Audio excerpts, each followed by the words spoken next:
Jay here for Stretford Paddock. This is Round Our Way. And joining me, as always, is Mr. Scott. How are we doing, brother? Yeah, good. Cheers, pal. Yeah. Do you want to explain what Round Our Way means? Are we going to do that? We're going to explain it because people always get in the comments, don't they, go, have you spelled our wrong? Because you've written it as our. But as you may have guessed from our dulcet tones, we had a bit Mancunian. Who else is Mancunian? Stone Roses. And, good. The Smiths. Oasis, of course. Oasis, yes, those lovable Tories, Oasis. Their song is Round Our Way, A-R-E, so we've nicked that, and that's why it's called Round Our Way. Well, this is me and Scotty for about half an hour or whatever before we get bored, chatting about latest news and also looking back as well, so it's not all just modern nonsense. So do get involved in the comments. As you may have gathered from the thumbnail, if we can get the thumb on the screen behind me as well, let's stick it up there. We're going Dutch. So we're going to be talking about Dutch United players because United have been linked with one or two Dutch people since a Dutch manager arrived. The latest one, or the latest on the Frankie de Jong story is that United and Barcelona still haven't got anywhere on that one, so we're still waiting to see what's going to happen with that. But we'll talk about that. We're going to be talking about some of your favourite Dutch players. So if you've not done it already, give us your top 3 Dutch players. We'll be getting to that in a minute. Just on Frankie de Jong, quickly, where do you stand on that? How mad for it are you if we're going to keep... If we're going to keep with the Oasis theme. Did you ever say mad for it? No, never. I never heard it until they said it, and then a lot of people came out of the woodwork, it's weird, that, isn't it? paraphrasing them. I'm not mad for it, and some might say that smashing it. Yeah, I'm not asked, to be honest. There seems to be far too. No, seriously, he doesn't seem to be asked to what come to United, and it just seems a little bit desperate at this point. Do you not think? I love it. You're the first person I've spoke to that's actually just said that. And, I'm not asked. Even like if he comes, he's whatever. I'm not bothered. Well, that's I'm just mirroring Frankie's ambition to come to Manchester United. Yeah, because the sort of anyone who's not au fait with what's been going down, United. The latest we heard was that United had put in a bid. I think it was around 60 million euros with potential 20 million add-ons. Barcelona want a little bit more. So United had have not increased the bid. So it's whether Barcelona say, okay, do you know what, after all, that'll do. Or whether United do come back to them and say, I'll tell you what, then we'll give you an extra 10 million. We'll get in some of the comments. Let us know what you think about Frankie de Jong. I had him in the news this morning because he recently gave comments saying that he was at a Holland press conference where he was asked about United and he just said, he's not going to come out and say, yeah, I'm going to leave Barcelona, is he? No. At the press I don't think it's insane. I don't think there's ever been a press conference where a player's come out at one club saying that he's going to sign for another club at any time. My concerns about this, it feels like Barcelona are desperate for money and then, trying to hold United over a barrel. If I'm John Murtough or Manchester United, I'm giving them a deadline and saying, listen, you've got till the end of the week, pay up. So accept the bid, or we're moving on. I don't understand why United seem to have all power there. There's more midfielders out there. Youri Tielemans, I don't think would cost that much. Neves wouldn't cost that much. Like, how long do you pursue this until United once more, another transfer window, become a circus, and we wait till August the 31st to get him through the door? It just seems pathetic. And another concern of mine is that I wonder whether this insistence to try and get him is based on Ten Hag wanting him that badly before he signed for United, that was one he identified, that we need to get that one player. And if he's hinging a lot of his tactics for this new Manchester United based on Frankie de Jong, what's the plan B? No, it's a good point. I mean, it is a bit of a strange one. I get where you're coming from when you say about United should be prepared to walk away, because we did this with Aaron Wan-Bissaka. We said, but Crystal Palace said 50 million quid. United went, no. We went, right. United went, we'll give you 30. They went, no.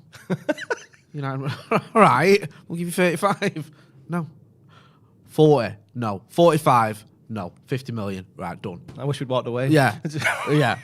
We did it with Leicester with Harry Maguire. Yeah. We want 80 million quid. You're having a laugh. You're not having that. Not a chance. You can have 50. No. 70. No. 80. All right. What was the point? Sancho as well was a similar situation. We've never ever played hardball when we're buying players. We can't play football or hardball. We can't play football or hardball, probably volleyball either. We can't do any of the balls. Do you want him? I do. Based on there's several reasons that I want him, right? You've named one of them. The manager seems to have a lot of faith in him. And I get that. I get that. And I'm not comparing the players because he's nowhere in the league of Brian Robson. But like when Atkinson comes and he wants Brian Robson, that's, you know, a player. A lot of managers come in and they want bring some, a player that they know. I want that player. I know that player. He will make a difference. And he seems to have done this with De Jong. And the frustrating thing about it is he's identified a player that he wants that's gettable. If De Jong was flying at Barca, or if Barca weren't skint, Barca could say, well, you're not having him at all. Forget it. And then he'd be like, well, that's not happening. But we've got a player there that you could potentially get. It's just there's all this going on. I'll be honest with you, Scotty. I don't watch a lot of La Liga. I watch a little bit, and I'm trying to watch more because I hate coming on the channel going, I don't really know much. So I'm trying to watch more. But I speak to people that do. You know, we had Semra Hunter on, who you've spoken to before, I think, on the channel La Liga TV. Absolutely, you know, knows his stuff. She said that, you know, he's had a good season, not a great one. He's decent, she said. I've spoken to several people. See, I remember him from the Ajax side. My only thing with the Ajax side is I don't want to look too much into it. Because Van der Beek. Dusan Tadic looked like the best player I've ever seen. He did, didn't he? He did, like, even in Europe, not just in Dutch league. He looks amazing. I'm not saying he's not a good player, but you have to sort of go, okay, is that just a team and a system that work beautifully, that maybe they're not quite as good, individually as they were as the sum of all the parts. So there's that as well. But what annoys me a little bit is the fact that you've got, and it does bother me, that you've got Liverpool who've gone out and got their player they wanted, Darwin Núñez. Admittedly, they've paid what Benfica wanted, but they've got him. City have got Haaland.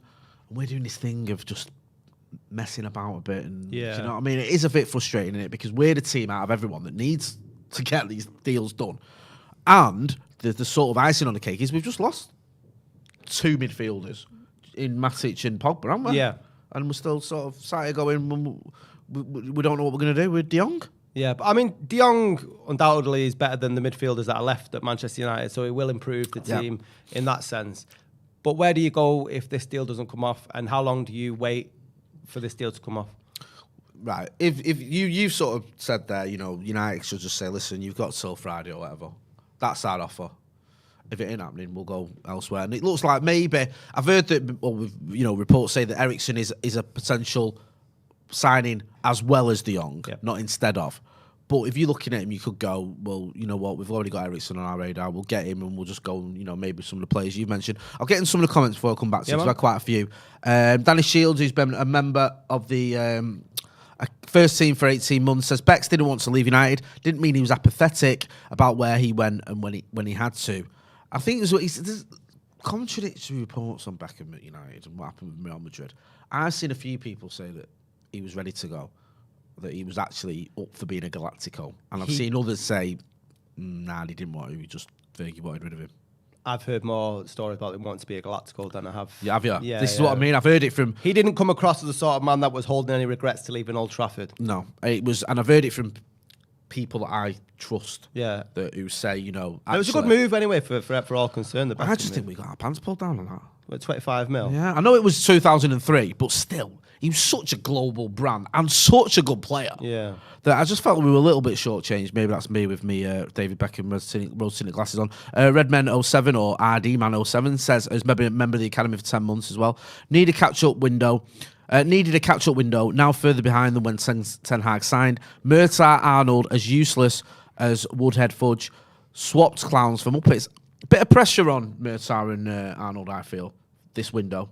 Based on Woodward's inability previously. Yeah, well, this is their first one, isn't it? Yeah. This is your chance to set your stall out. Yeah. Go, you know what? This is a new regime. We've had all these changes in the backroom staff. The scouts have gone. The new managers come in. We're not doing things the old way. I've heard positive sort of things from certain people, but you're judged on how you back that manager and how you get your deals done. Right. You know why Man City are so successful? And lots of oil money. Of course, it's because they're state-owned, but also so successful in the transfer window. And it isn't because of Pep Guardiola, it's because of the people. Is it Tixie Bergstein? I love the fact you do what I do. What? I give him a different name every time I call it. I say his name. Everybody knows who I'm talking about. He's got an X in his first name. But when they took over Manchester City, what their MO was to look at Barcelona, who at the time were the biggest club and best run club in the world, and said, right, well, we want to emulate that model, as you would want it to be a successful, So what do you go and do? It's pretty obvious, isn't it? Yeah. So what they did with the backroom staff is what Manchester United used to do in the Premier League, is go and buy the best at that job. Yeah. So Manchester City as a club, they are already scouting players ahead of the time before the transfer window comes through, and then goes to Pep and says, I mean, Haaland was a no-brainer, but there've been players throughout the years like Bernardo Silva. Nobody was really picking him up. Gundogan. Very good signing. And also, buying players ahead of the manager getting there. Raheem Sterling, from what I've gathered, and Kevin De Bruyne, they got them knowing that Pep was going to come. Yeah. I know they came in under Pellegrini, but they knew he was going to leave and Pep was going to come in and those players would suit his system, which they did perfectly. And that's because they're football men. Yeah, they know what they're doing. Difference. And it pains me to say it. We had Kieran Maguire on the channel. The video went out today. Go and check that out. He talked about the Glazers and the ownership, and he said, you know, one thing that, you know, it might pain, he said to me, it might pain you to admit, as a United fan, you might not what I admit is, but Liverpool and City have been run very well in terms of their deals, their transfers, and who's in charge of them and who's getting them over the line and the players they go for. They make sense. Which has been replicated in the performances on the pitch. I mean, how many good signings have we made post-Fergie? How many really good signings? The best signing, and that's just because I love him, is Juan Mata. Yeah. And that I can't imagine there's anybody else. No, and you know, I mean, it's a record fee. It's from Chelsea. It's not like someone had to go and do their own work, is it? No. You know, 32 assists in his last season there. It's like well, just won the Champions League. We were talking about it last week in terms of like how many players has Manchester United scouted that weren't already back of the paper's names. No, I can't think of any, really. We'll get into some of the comments as well, and then I'll give you a little update as well. There is a bit of sort of the latest news, which isn't Dutch-related, and then we'll get into your top 3 Dutch players. Alex Bailey says, I honestly don't think we'll buy anyone. No one wants to come to United. I don't blame them right now. We need to use youth and players back from loan. Danny In says, Jay's put in one hell of a shift in today. Fair play to him. Thank you. I was here this morning with the news, and I've gone and done a uni project, and I've come back. It's not really work, though, is it, when you just sat with your mate chatting Violin about there, Dutch like players? Exactly. I mean, I'm not exactly digging holes. Exactly. Sat here spouting drivel about football. It's great. I think John Shin's in the chat as well. Big shout out to John Shin. John. If you've not done so, go and check out his channel after this video, of course. I think he's got Dave Pritt on it on the latest one he's done, which is really good. He had a sit down with him. He's had Adam McCullough in there. He does well. He gets people on that never like doing. He's never invited me on his show. Has he not? No. John, why have you not invited Scotty on there? That's a bit out of order. We've had him on our show. Yeah, we have actually had you on our channel. So why have you not invited Scotty onto Good Vibes, John? Get a grip. Hit the like button as well if you're watching. One update I'll give you, this isn't Dutch related, was we saw earlier, about an hour ago, reports that Forest are in for Dean Henderson. Now, the sort of the interesting part of that, not just the fact that Dean Henderson could go to Nottingham Forest, is that I think he goes on loan means James Garner can't go there on loan because you can't have two Premier League. You can't have two players going from one Premier League. I didn't know that rule. Apparently that's it. I mean, if I I'm knew wrong, one. Yeah, if it's wrong, get in the chat. But that's what I was reading before. Which everyone thought Garner was going to go back there, didn't they? I don't know. Did you see Garner's press? Was it yesterday? The quotes from Garner when he said that he wants to have a good pre-season at United, and it's up to him to prove to the boss that he's good enough to step up to the first team. Listen, I'd have him. I'd take it. I mean, Henderson, from all reports and what I've heard inside the club, doesn't want to be at United. There was rumours that he was going to Newcastle not long ago, so it wouldn't be any loss for me if Henderson went. And I'd love to see, like the guy before, is a lot more youth coming through, and I'd rather the concentration was on that. Eric Ten Hag's got the ability to blend players together, as you were saying, with that Ajax team. Some of the parts, and he's got players that didn't set the world alight the Premier League, playing great in the Champions League. So, you know, let's put some pressure on the manager to make the most of the youth. Yeah, why not? I think the thing is, like, when we say this youth and young players, you go, oh, Glazeronomics and all that, and I understand that people are frustrated. And let's not face it, we all want to see big, shiny new transfers, don't we? I love a big transfer. But if you talk about United DNA and what we're about, the one thing that we've always been about has been giving the academy players a chance. We've just won the FA Youth Cup. We've had players that have gone out on loan who've done really well.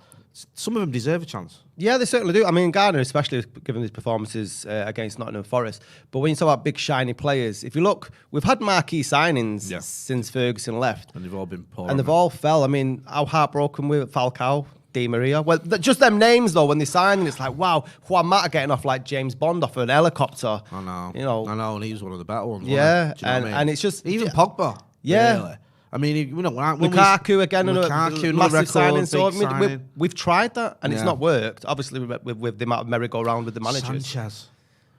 Was that the piano guy? Yeah, oh, the piano guy. That's probably his best piano. performance for United was tickling the old ivory because he wasn't very good in a football match. Right, let's get into it. Let's talk about your favourite Dutch players. If you didn't know what was asked earlier, I'll do it again. Scotty put a thing out on Twitter. We tweeted it. It's in our community post as well, which I'll get to. And we asked for your top 3 Dutch United players. We've had a few comments in.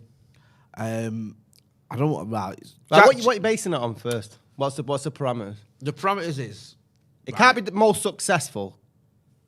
For me, I'm not. Well, it could be a mix, couldn't it? Yeah, it could be. I think that for me, I'm just gonna go. I'm quite lucky in my choices because I'm picking the best goalkeeper I've ever seen for United, the best defender I've ever seen for United, and the best striker I've ever seen for United. Van der Gaal, Butner. Go on. Jong. I thought you might fall at the final hurdle, but you got over the line. Yeah, you've done it. No, but I'm going to go with that. So even if you were almost to say, if you say you're the best 3 players you've picked, these have been my best. Yeah. Not my favourite necessarily, but the best I've seen. So that's what I'm going to go for. How are you deciding? Again, likewise, I think that we've been spoiled, especially given our age and going through the 90s. I think not only were the best Dutch players in their position at Man United, I think probably within the league in terms of Dutch players. I don't think there's been a better Dutch goalkeeper than Van der Sar.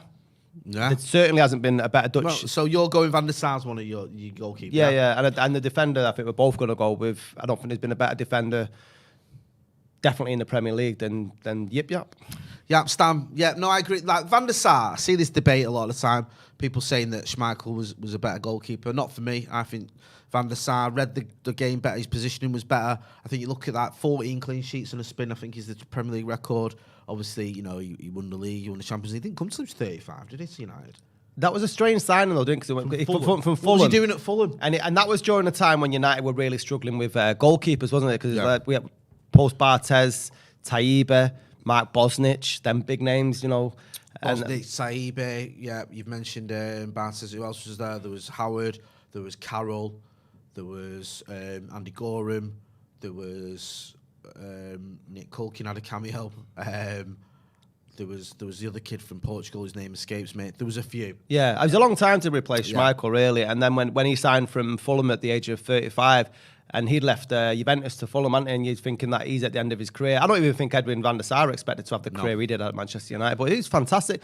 And he just seemed a little bit more of a likeable bloke than Schmeichel. I'm not taking anything away from Schmeichel in terms of his shot stopping and ability, but I just think van der Sar seemed a bit more of a team player. No, he was a team player. And I'll tell you what else Van der Sar didn't do. He didn't do cartwheels at the Etihad. I wasn't going to mention that. Yeah, well, I will. All right, you because some of us don't forget. All right, Peter, Mr. United ambassador. Do you hold grudges, Jay? No, me, never. Everything just water off a duck's back, mate. Do you still love Andy Cole? Like, don't compare Andy Cole still to play Peter for City, Schmeichel, right? Still play for City. Dennis Law played for City. That's not. You can play for City and Manchester United and still be a United legend, right? It's how you go about that. If you go about it and you're like, you know what, it's the end of my career, go and play for City. Right, fine, all right, I understand it. In that era, not now. Now it's different because if you went to City from United now, there'd be a bit of needle, wouldn't there? Yeah. If Pogba would have gone to City, we'd have been fuming. Whereas back in the early noughties, whatever, it wasn't a thing. But then when you rub it in our faces, when you've beat us in the derby, you can't expect United fans to be okay with that. No, not at all. I agree with you. And Andy Cole was like, you know, I get this argument a lot on Twitter. People would say, but Andy Cole went there. What was it? After United didn't sold him. Don't forget, Schmeichel left us because he said he wanted to play a few games. He went to Porto, I think it was. The Porto Villa, yeah. And then he ends up back at, the Premier League Villa. Then he ends up at City and he's cartwheel and all that. So, yeah, he can do one. Right, we'll get into it. Paps Brady says, Rude, Van Persie, Van der Sar. This is a good one. Because Van Persie and Rude, some people have picked one, some people have picked both. If you had to pick one, who are you picking out of them two? Me personally is Ruud van Nistelrooy. I just think he was the best number 9 that United have had in the modern game for me. Number 9, I'm not. Rooney's the number 10, wasn't it? Yeah, no, that's good. I think Ruud van Nistelrooy is the best striker. Go on. The Premier League's ever seen. I agree. Honestly, right? I'm going to pull up some stats. And it's not just about stats because me and you don't really do stats, do we? No, it's a young man's game. No. We just wing it. We trust our eyes. Yeah. What are you on about? We wing it. No, we just trust our eyes. We argue with stats. Yeah. Those stats are wrong. I was there, right? We believe in numbers, yeah. We know what we saw, so forget your stats. Yeah. But here's one that I will go with. Right, his first season in at United in the Premier League, right? 23 Premier League goals in 32 games. Ridiculous. 36 goals in all competitions, right? his next season, and this for me is probably one of the best, if not the best, seasons I've seen from a striker in terms of everything. 25 Premier League goals in 34 games. We'll win the title that season as well. Overall, he plays 52 games and he scores 44 goals. It's silly, that, isn't it? Yeah. It is just stupid. In the Premier League as well. In the Premier League. And, people might go, but we won it.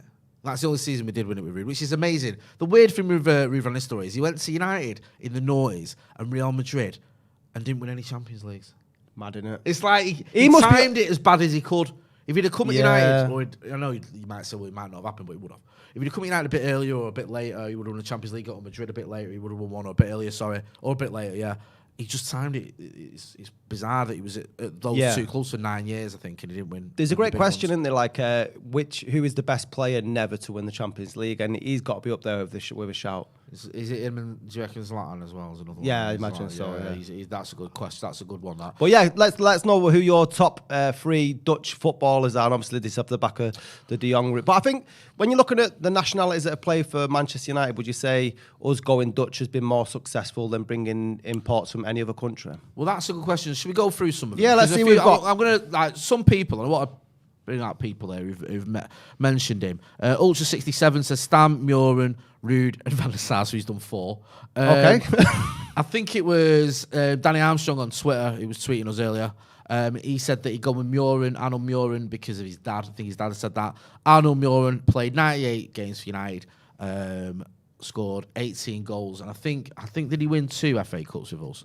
People will be going mad now who know this, but I know he won one in 83.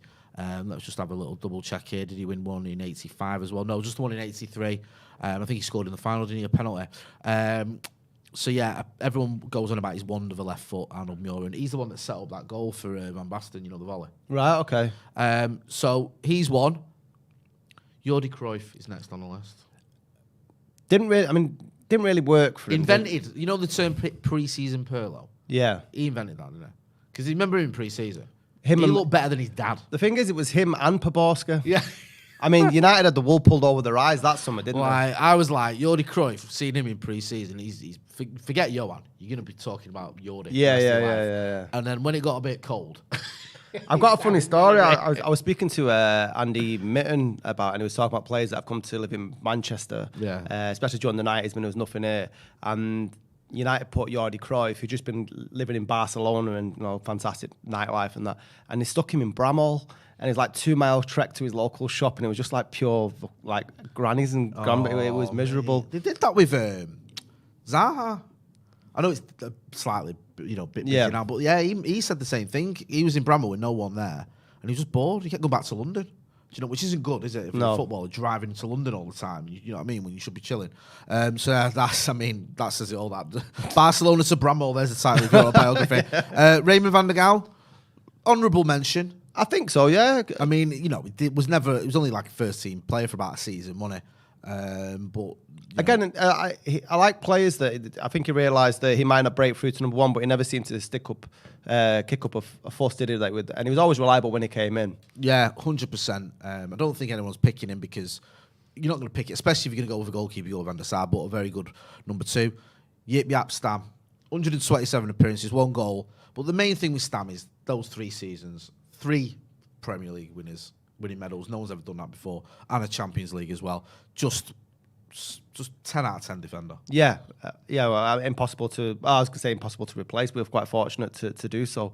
One of my favourite players, Jaap Stam, and I was absolutely gutted when he left. And I think Ferguson as well admitted that was the one player that he allowed to leave United that he's always regretted. Yeah, well said. There was several reasons, I think, because Stam missed... It was the book, wasn't it? Wasn't it the book? No, well, Fergie says... I've read a couple of things on this. In Soccernomics, which is a really good book, Steve Housen's always going on about it, and it looks at the data and analysis and how football's evolved. And it talks about how data came in the late 90s, and people started using data more to make decisions. And it talks about how Ferguson misread the data a little bit on Stam, because what the data was showing him was that Stam was making fewer tackles, and he thought that was in decline. And what was happening was that wasn't the case, is that Stam was reading the game even better. And also, when you were having strikers, they were drifting out, they were avoiding him. So like if you're a striker and you've got like Stamp, you'd go out wide and just try not to become like one-on-one with him. And it wasn't that he was in decline. The thing that Fergie said in, I think it was his second book, he said that I think Stam was about 29 when we sold him. We got offered 16 million from Lazio. He missed like half the season, didn't he, in his last season? He didn't play a lot of the last season. He played 15 Premier League games, and I think Fergie thought a lot of money for a player who's missed a lot of the football this season, who's also not making as many challenges as he was. It's a good bit of business, and I think 6 years later, Stam was in like a Champions League final or whatever. So it was a mistake. You're right. Fergie admitted it. I'm gutted because I would have loved to have seen Stam and Rio together, and I think we suffered when we sold Stam. It took us a while for Rio to get back to where we were. And I think had we kept him, we probably would have won at least one more title, maybe another Champions League as well. So I'm with you on that one. Tom Hartley says Schmeichel looks better on YouTube highlights because he was all over the place, so I had to pull off some crazy saves. Yeah, that's what we were talking about a little bit with Van der Sar. Cosplay Gamer 907 says Blind, RVP, Rude, 3 Dutch greats for us. Yeah, we've had some absolute belters. Next one up on the list, they've got here is Ruud van Nistelrooy. 219 appearances, 150 goals. Incredible. And one thing that people don't realise, especially newer United fans, is that the injury that he got before he actually came to United, was it his leg that he broke? Yeah. Did it just before he was back to Sam? And we had to wait a season to see if he could mend from that. He's absolutely phenomenal striker. So it was ruthless. And I love Van Persie and obviously delivering the title for us. But I just think that Van Nistelrooy did it over more seasons. I just think he was a better striker than Van Persie. Would you agree? Yeah. No, I agree. I think Ruud was just... If your job is to score goals, and he did that. Yeah. Was it Fulham? Was it his debut against Fulham? It might have been. I don't know if it was... I remember like that goal. That goal, yeah. I interviewed him once on a mixed zone. And he was a bit prickly at first. I asked him a question about Rooney leaving, and he was a bit like, and I thought, oh God, I've upset him. And then I asked to follow up, and he was all right. And I was so relieved because I thought that was my one encounter with him. Yeah. I'm going to have pissed him off. But no, just an absolute goal There machine. was rumours though, wasn't there, that there was some needle between Ruud and Rooney? I think there was a fallout from what I gather as well. Or Ronaldo was it? It's true that he they had a kick-off in training. And he told Ronaldo to go and run off to your daddy. And not me, and I don't think he meant Ronnie's dad, his actual dad, because I think Ronnie lost his dad as well at the time, or his dad was ill. I think he meant like either Carlos Queiroz or Fergie, because Ronnie was young and he used to. Right, okay. So Ruud's like, I'll go and run into your dad. And basically, Fergie took Ronnie's side, from what I've heard. Yeah. Which was a big call, because Ruud was the man, wasn't it? Yeah. And if you remember in that last season, we played Wigan in the League Cup final. 4-0 we won. I don't think Ruud got off the bench. Do you remember? There was no send-off for him, really. There was no... It was weird. He just, it fizzled out and then he went. And he came back to United. Him and Fergie made up because he came back for Fergie's statue unveiling, I think.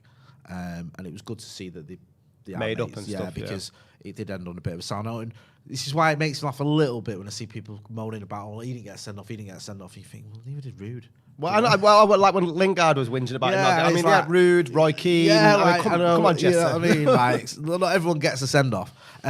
Next up was Andrew van der Sar. We've spoken about him. Just a machine. Just a goalkeeping machine. Made it look so easy. And Moscow, come on. That save from Anelka.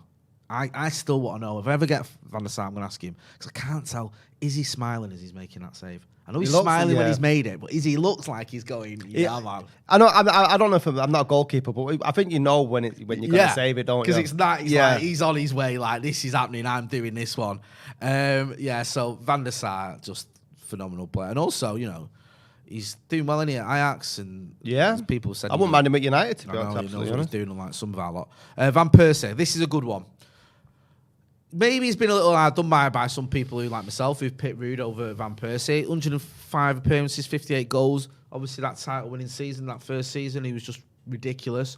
My one sort of downside with Van Persie is we just got him that... I know we had that phenomenal first season.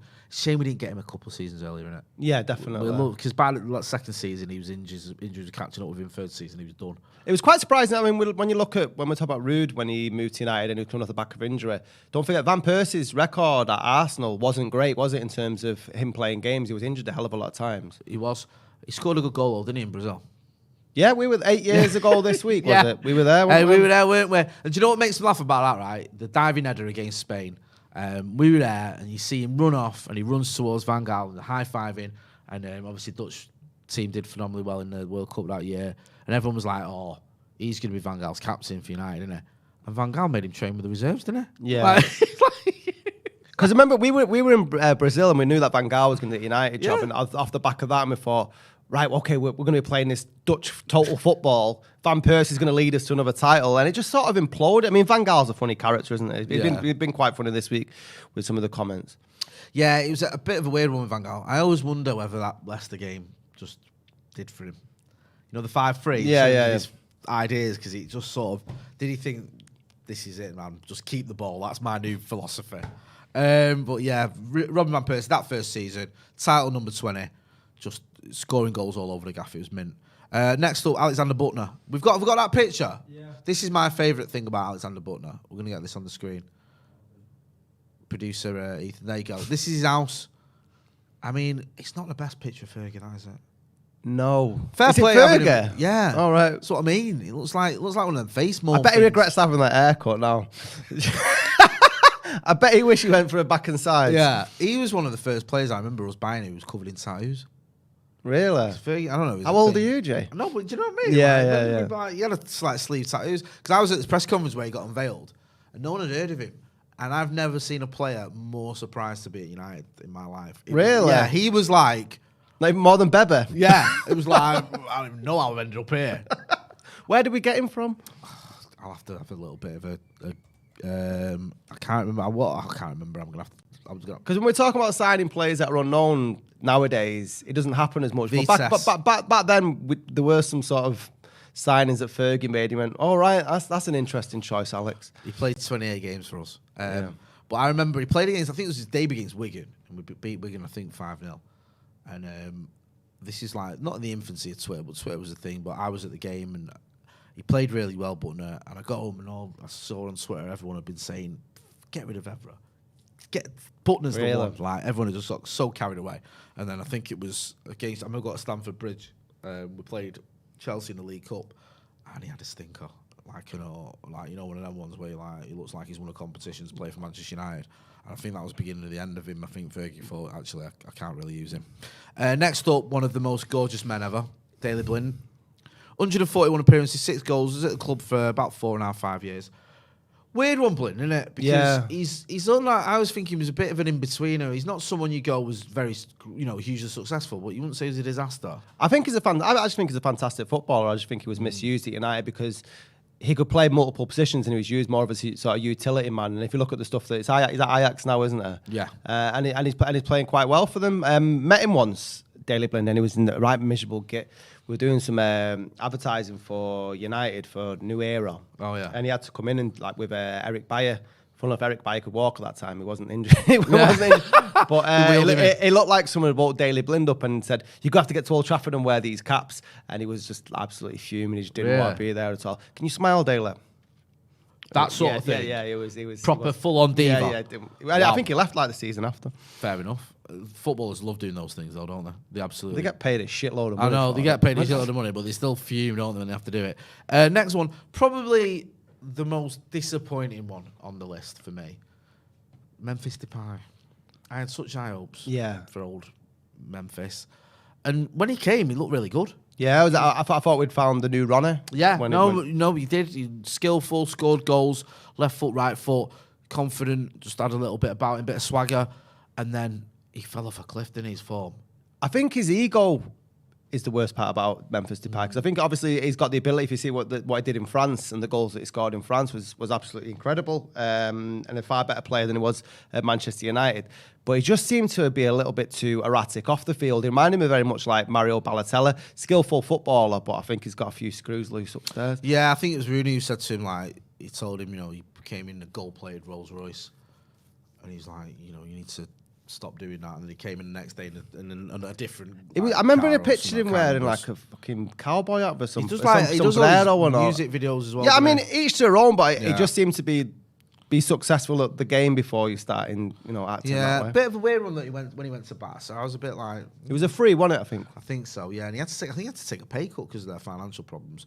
Did okay in the league last season. I think he got 12 goals in the league, so he did all right, but never quite lived up to the hype. He was good at Lyon, though, wasn't it? Yeah, no, you're right. He was. I think with Memphis Depay, he's always been a sort of, even at Lyon, he was a good player there. I think that suited him as well. Not at the biggest club in the world, having a bit of a sort of not under the radar, but slightly less sort of pressure. Yeah, less pressure than you get at Manchester United, and he's done all right at Barcelona. But there was talk of him coming back here, wasn't there, a couple of years ago? And I was like, you've got to be crazy to entertain that idea. Next one, a player that at one point I thought was going to have the best future at United ever, Fosu Mensah. What happened? Do you remember that time under Van Gaal when he played like them 6 or 7 games and he was phenomenal, wasn't he? And then he gave away that penalty in the FA Cup semi-final, didn't he? Van Gaal just, I think, enough of him, and that was the end of that. And then he kept getting injured, went on loan, ended up at Palace, didn't he? And getting dropped for Wan-Bissaka, ended up at Fulham, came back from the dead almost and played against Palace, didn't he? Do you remember? Everyone was like, yeah. What's going on here? He's moved on now. I wish him well. He just didn't have. He only played 21 games for United. Really? I thought it'd been more than that. Yeah, it was. Yeah, it's only 21 games. Where is he now, Tim Fosu Mensah? Because I can't even remember. Because we did sell him, didn't we? He's not still on loan, is it? Sorry, I'm just having a quick look here. He's at Bayer Leverkusen. So yeah, he went there last year, was it? Again, injuries, man. It looks like injuries have been just hammered with injuries, hasn't it? It's a shame because there was a time when Fosu Mensah looked like the real deal. Finally on my list is Tahith Chong. Jury's out, in it, is it? Or have you give up with him?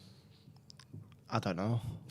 I'm a forgiving guy. I think they be all right. Yeah, I feel a little bit sorry for him that the hype was ridiculous and he's not quite lived up to that. I always felt sorry for him. Was it Chong when with the church stuff? When he was getting ridiculed on, I'm pretty sure it was. What was he doing? I don't want to get the wrong person here, so I'm not going to continue it. All right. Say no more. Yeah, but he was always sort of like, Chong, you got to see Chong's going to be this big thing. I remember Ollie gave him a couple of cameos, didn't he, at Old Trafford, and he was just shocking. And then you think, there's got to be something in it. He went on loan a couple of times. He's been on loan to Birmingham last season, was doing well, and then he got injured. He's been on loan at Vitesse, I think, as well. Club Bruges, Bruges, not Vitesse. So yeah, he's at Werder Bremen as well, wasn't he, for a while, and then he went to Bruges, and then he's gone to Birmingham. So he just needs a run of games. Maybe there's a player in there because he was so raved about, but he's not quite lived up to the expectation yet. I'm just going to run quickly through some of other people's. We asked for it on the community post as well. Loads of you got involved and give us your top 3. Ducky Momo's dad says RVP, Ruud, Van der Sar, the Van triple threat. Joel Eaton said Ruud, RVP, and Raymond Van der Gaal. Van der Gaal got in there. I don't know if he's been a bit tongue-in-cheek. Jack Jenkins said Ruud, Stam, RVP in that order. It's mad that we've had 12 Dutch players. I don't think there's anybody else. I mean, maybe the Irish, another nationality that we've had that many players. Because you've had 12 isn't a lot. I mean, you think of how many English players we've had, obviously. And yet we're talking about 3 arguably the greatest players we've had. Yeah, some of the greatest players in the Premier League as well. So there's obviously, the bar is very high there. One last question: who was the best Dutch player we didn't sign? That's a very good question. That there can only be one answer. Van Basten, Wesley Sneijder. Mate, keep watching this space, right? We're gonna get him one summer. Seriously, this might be the summer. There's a transfer saga that never ended, did it? That was like more chance than Frankie de Jong getting Sneijder. Yeah, exactly. Right, so thanks to Scotty. Scotty, where can people find you? On Twitter at @ArGH Kid, or we're doing a Scotty and Motty podcast every Monday on YouTube. Monday and Thursday. Yeah, there'll be one out tomorrow. Top 5 dinner guests of all time. So make sure you're checking that out. Make sure as well you are checking out Scotty on Twitter. You know where to find me. Also, don't forget to check us out for the live later on tonight. We're going to be doing a live. It's going to be myself and Joe Smith, where we're going to be looking at the latest transfer rumours and waiting to see if anything does happen with with the likes of Frankie de Jong or, maybe even Julian Timber. We've got him on the thing there. I've just put a link in the chat there for Scotty and Motty to go and check out our podcast. Maybe we will sign someone or have a bit more news for you on the update later on. So we'll be live around 9:30 tonight. So make sure you get involved with that. Thanks to everyone who got involved in the chat. Really good looking back at some of our fantastic Dutch players. This has been Round Our Way. That's been Scotty. I've been Jay. Don't forget to subscribe. Thanks for watching.